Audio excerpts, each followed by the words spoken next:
Alright, hello. In this video, we're going to be doing an Aizen showcase and a build guide. Aizen is a spirit tactic unit. His battlefield skill gives everyone a 30% damage boost no matter what typing they are. Because of that, he is the most versatile tactic unit we have so far. He used to be the king, but unfortunately due to the ailment damage meta, he's kind of been dethroned by Neliel, but I'm sure as more units come out that are not focused on ailment damage, he'll start to claw his way back up. Aizen really works well with pretty much everyone. That's kind of why he's universal. The main mechanic in this game is like quick swapping, and he's the best at it. I personally like him better gameplay wise than Neliel, as Neliel kind of takes up a lot of on-field time, where Aizen kind of just sits in the back and does his battlefield skill and his technique every now and then, which I do prefer for a tactic unit. So if he does come back, unfortunately, at the time of recording this video, the rerun banner is over, so he's no longer there. But if he does come back at one point, I do recommend picking him up. Okay, so let's talk about his build here. For his stamps, you want to use his stamps, the Immeasurable Gap. And for the first one, for the basic stat, we're looking for attack percentage, attack flat, or spirit damage bonus. For the second one, now this will depend on your dupe levels. For example, if you have dupes on the weapon stamps, you will want crit damage here instead. Or if you have B6 Aizen, you want crit damage here. But if you don't have any dupes on his weapon stamp and you're not at B6, then I would recommend getting crit rate here, as you really want to be critting with Aizen. Like you'll notice a big difference in his damage whenever you miss those crits. So you want as high crit rate as you can on Aizen. And then as for the third one, you can do attack percentage, attack flat. You could argue, if you really wanted to, you could do ultimate charge rate here, but I feel like it's not really that needed. Okay, as for the substats here, what we're looking for is crit damage or crit rate. Again, depending on your dupe levels, you might want to prioritize crit damage, but if you're at low dupe levels, no weapon dupes, you might want to prioritize crit rate more. So it'd be either crit rate or crit damage, and then you'd follow it up with either with attack percentage or attack flat, and then ultimate charge rate would be the last priority. It's not necessary and it's not needed, but having an extra bit of ultimate charge rate is pretty nice. Aizen's kit is pretty complicated and the translations doesn't help at all, so I feel like it would be better for me to explain the kit while doing it in game. So the first thing that we'll talk about is the battlefield skill. Aizen kind of has two. He has an on-field battlefield skill and then an off-field battlefield skill. When it comes to the off-field here, as you can see, it has a different icon,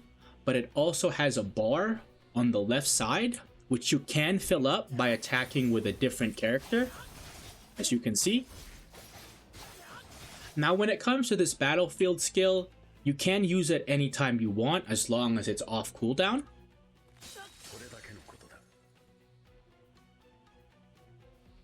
But ideally, you would want to use it when this bar is full, as it will make this battlefield skill do more damage. As for his other battlefield skill, his on-field, it's the Haro number 90 that he does in the anime or manga. When it comes to this skill, this one you do need to build up or else you won't be able to do it. You can build this up by just attacking with Aizen himself. This battlefield skill has no cooldown. All you need to do is get it built up. Which, if you have B1, by the way, you can spam this battlefield skill a lot with B1. But as you can see, once it's built up, you can then pop it. You can only use this battlefield skill while Aizen is on field.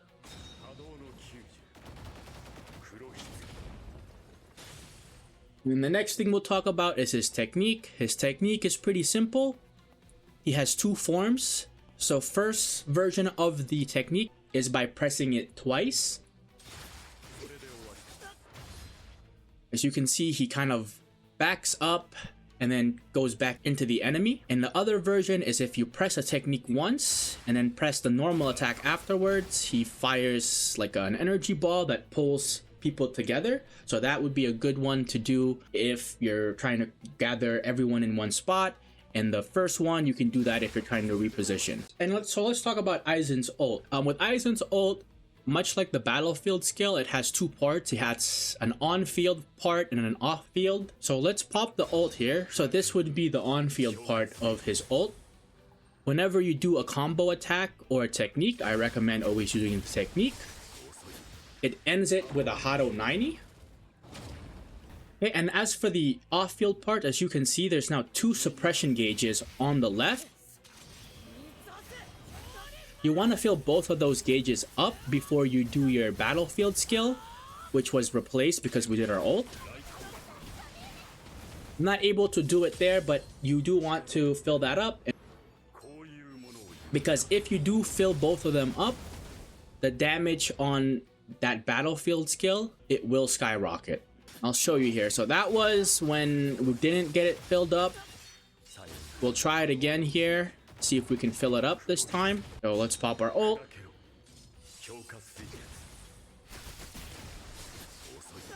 It's kind of hard to fill it up with this team specifically, with my Momo.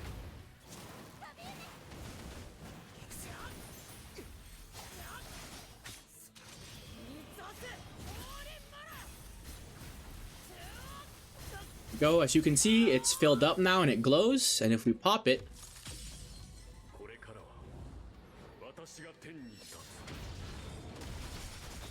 you can see it does way more damage. Way more damage. So the first part of the ult, you're going to be staying in with Aizen to do the Hado 90 by either completing your combo attack, your normal attack like this, or just doing a technique, and then it'll finish it off with a Hado 90. Then you would want to switch off to your other characters in order to build up the spiritual gauge on the left here. We want to fill both of them up. Okay, so let's talk about Aizen's passive here. This is probably the most complicated part about his kit, is his passive, which revolves around his spiritual pressure gauge, which in this case, they're called pressure stacks. As you can see at the bottom here, we kind of have this big diamond and a bunch of little shards underneath it. So each shard here in the diamond and the shards here at the bottom would be 1 pressure stack. You can gain the pressure stacks by simply doing a basic combo string with Aizen and doing the last part of it. It gives you 1 stack. Doing the technique, both parts of the technique will give you 1 each. And as you can see, the diamond is filled there, but it's cracked. So in that scenario, you would want to do another combo string or another technique to fully fill up the diamond. In this case, you're in what's called spiritual domination if this diamond is not cracked. This will last for around 10 seconds, like you see there. But if you're in this stage, Aizen will pretty much automatically dodge for you whenever you're receiving an attack. And if you have the core stamp, it'll also make you do more damage with your auto attacks, with your technique, as well as your battlefield skill. Okay, and as for the shards here at the bottom, these would be called enhanced pressure stacks. You can gain these by filling up the diamond till it's not cracked, like that. And then once you're in this stage, when any other pressure stacks you gain will then become enhanced pressure stacks. As you can see at the bottom here, it fills this up instead. So you can only get these stacks if this diamond is fully formed. And what these stacks do, what these shards do, if you have 3, for example, and you pop your Hado 90, your on-field battlefield skill,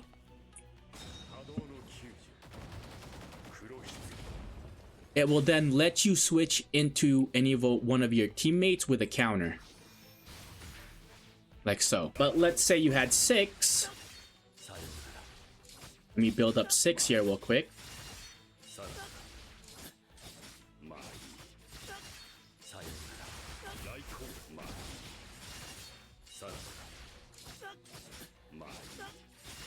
As you can see, building up 6 like this is pretty slow. So this is not the way you're supposed to get 6. I'll show you here later on. Okay, now that we have 6, we can pop the battlefield skill again. And now, as you can see, we can switch into 2 teammates instead of just 1. So essentially, what you need to know is every time you pop your battlefield skill, the Hado number 90, you want to make sure you have 6 of these built up. And with his passive explained here, I'll just also go over the passive boost. Passive boost 1, what this does is whenever we use that Hado number 90 with those enhanced pressure stacks, for every 1 we consume, we gain Ravage, which what Ravage does is it just reduces all type resistance by 15 seconds. And this can stack up to 6 times, which is good because that's the amount we want to be using anyways. And passive boost 2, this boosts the damage of the Hado number 90 if we're in complete suppression, which complete suppression is that gauge on the right side that gets filled up by attacking with other characters. So when it comes to this boost, it's a bit weird for me, I'll be honest, as like I said, whenever we switch into Aizen, we always want to use the battlefield skill, which if we're in complete suppression, when we use that, it will take us out of it if I understand it correctly. So we wouldn't get this boost at all. And the only way to complete that suppression gauge is by attacking with a different character. So we would then have to switch back into Aizen. I'm not really too sure about this. You guys let me know in the comments what you think. And then the passive boost 3, also pretty important. Whenever we're in our ult, Kyoka Sugetsu, the entire team gains a 15% attack bonus. So keep that in mind. I will talk about that later on. And as for the rotations, as you can see, building up the 6 enhanced pressure stacks here took a while, and it took a lot of on-field time. But like I said, Aizen compared to Neliel is more of an off-field unit, and I'll show you why here. Now for this is going to be a showcase with the weapon stamp. Again, don't even bother playing Aizen if you don't have the weapon stamp. I'm just going to be honest. So how do we get the 6 stacks that we need here? So essentially, the fastest and best way to ensure that you have 2 counters every time you pop your Hado 90 is to make sure that you're always switching into Aizen using his battlefield skill. The only time you'll ever switch into Aizen without this battlefield skill is during his ultimate. Aside from that, you never want to switch to Aizen without his battlefield skill, because what his battlefield skill does with his weapon stamp equipped is whenever you switch to him using his battlefield skill, as you can see, it immediately fills up the diamond here. So in that case, whenever we do the technique into the final string of the combo attack, we then get 3 immediately. And this is for B0 specifically. So as you can see, we have 3, right? But we need another 3. So in that case, we would then just continue with the rotations. You would go back into like your full assault unit or your support unit, and then you would then switch back into Aizen again with his battlefield. Do the same thing, technique into his combo string, and then you can pop your ult or pop your battlefield skill, I mean, to get those 2 counters. Now, if we're talking B1 Aizen, which if you're pulling for Aizen, I recommend going to B1 if you can. Unfortunately, I didn't, because what B1 Aizen does is that he has an increased build-up for his battlefield skill. So that means he'll be able to get his Hado 90 super quick, to the point where with 0 charge on his Hado 90, all you would need to do is switch in using his battlefield skill and do the technique into the basic attack string, and then by now, if you had B1 Aizen, you would have his Hado 90. But you might say that even if we do have Hado 90, we still only have 3 stacks of enhanced pressure stacks. In that scenario, this is where the other part of the weapon stamp comes in, because the way Aizen gets pressure stacks is through his battlefield skill. So whenever his battlefield skill gets popped, he gains 3 stacks off of it. So that means this battlefield skill will give 3 stacks, and then this battlefield skill will also give 3 stacks. So as you can imagine, with B1 Aizen, you'd be able to get the battlefield skill off immediately on the first switch in, and also be able to get the 2 counters. Yeah, and I'll show you like a little showcase here of what B1 Aizen rotations would look like with that increased battlefield skill gain. So let's say we're back on our other 2 units here, our support. We switch into Aizen. As you can see, the diamond is filled. We do the technique into the combo string, and then if we pop the ult here or the battlefield, because it's a battlefield skill, it'll give us an extra 3, as you can see briefly there, and it will give us the 2 counters again. So some things to keep in mind during the rotations is that whenever we switch into Aizen, at most you're going to want to do is just a technique, And if you have the battlefield skill, use the battlefield skill, the Hado number 90, and then switch out. That's pretty much it. You don't want to, unlike Neliel, you don't really want to stay in and do like his basic combo attacks at all. You just want to do the technique, battlefield skill if you have it, and then switch out. And the last thing I'll talk about here regarding his rotations is his ult, and how the rotations will look like if he has his ult. So let's say we switch into Aizen here, and this time we have his ult. Remember, because of that 15% attack boost from the passive, we want to use the ult first before using the technique. So we use the technique first, or the ult first, and then the technique. And then I'll just pause it here real quick, because as you can see, we now have multiple buffs. We have the illusion shield. Now this is something in his kit. I didn't really talk about it because it's something that you'll kind of just get as you play Aizen. What this does is that whenever Aizen does his Hado number 90 and consumes those enhanced pressure stacks, it'll give the team an illusion shield. And whenever they get hit, they won't get interrupted and they'll take no damage. That's pretty much it when it comes to illusion shield.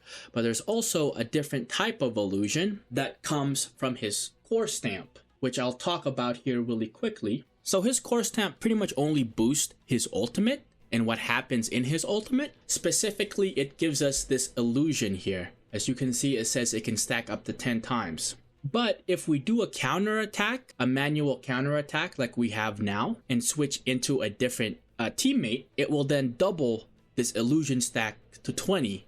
And remember, we have 2 counters. So if we counter again and switch to another teammate, it'll double it again and take it all the way up to 40. Now, once we get to 40 stacks, what that will do is it will grant the whole team a 25% crit damage bonus and a 20% spirit damage bonus to the whole team. Now, this is just no dupe numbers for the core stamps.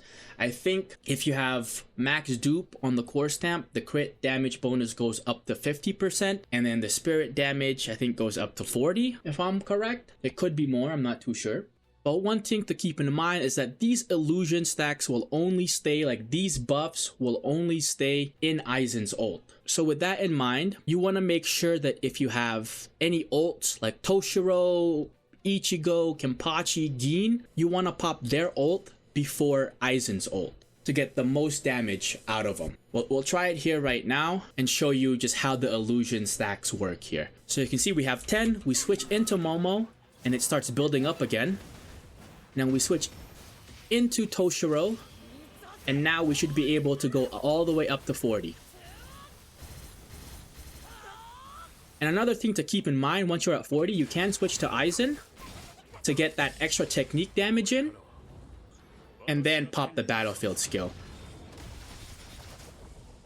And then that will end his ultimate.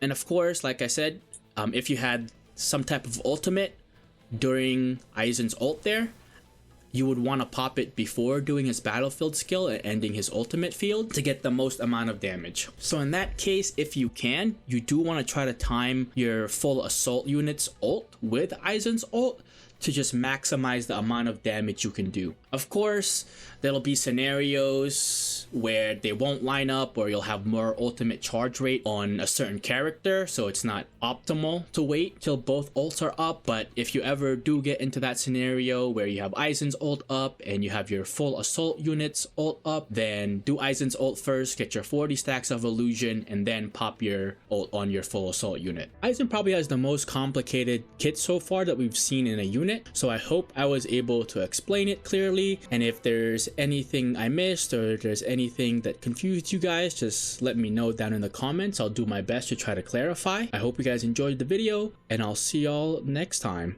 Peace.